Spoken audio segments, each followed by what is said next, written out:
આ બંને ખાલી જગ્યા પૂરવા માટે નીચે આપેલા બંને શબ્દોનો અર્થ પહેલા આપણે જોવાનો છે. બંને શબ્દમાં તફાવત એટલો છે, એક શબ્દમાં છેલ્લા અક્ષર લા ઉપર અનુસ્વાર છે અને એક શબ્દમાં અનુસ્વાર નથી. બરાબર? તો જો આ પહેલા એમ જ્યારે હોય ત્યારે છે ને એ ક્રમ અથવા દરજ્જો દર્શાવે છે.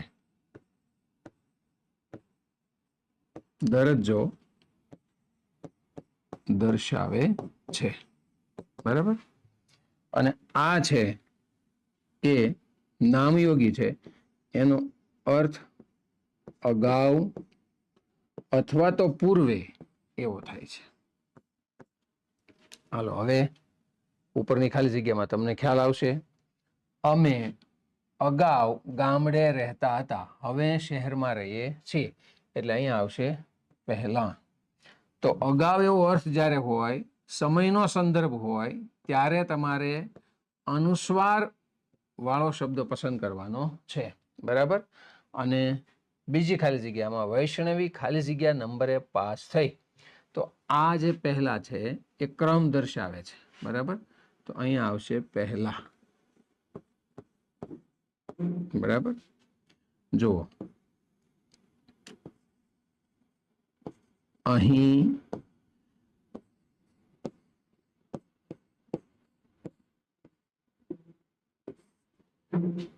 પહેલા બાગ હતો, આજે મકાન છે.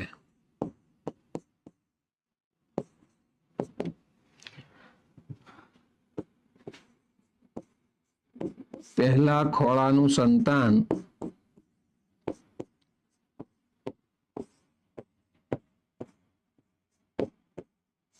વધારે લાડ પામે.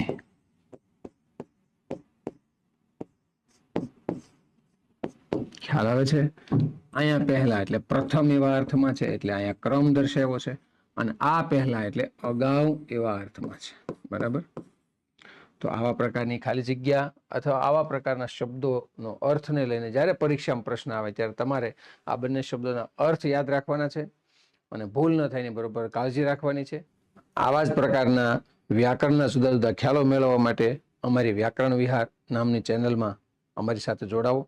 અગર આપને સરકાર દ્વારા લેવાનારી કોઈ પણ સ્પર્ધાત્મક પરીક્ષા આપવાની છે જેમાં ગુજરાતી વ્યાકરણ હોય, તો ગુજરાતી વ્યાકરણનું સંપૂર્ણ આપને માર્ગદર્શન મળે અને આપ સારા ગુણ લાવો એ માટે અમે લોન્ચ કરેલી વ્યાકરણ વિહાર ઈ ક્લાસ નામની એપ્લિકેશનમાં અમારી સાથે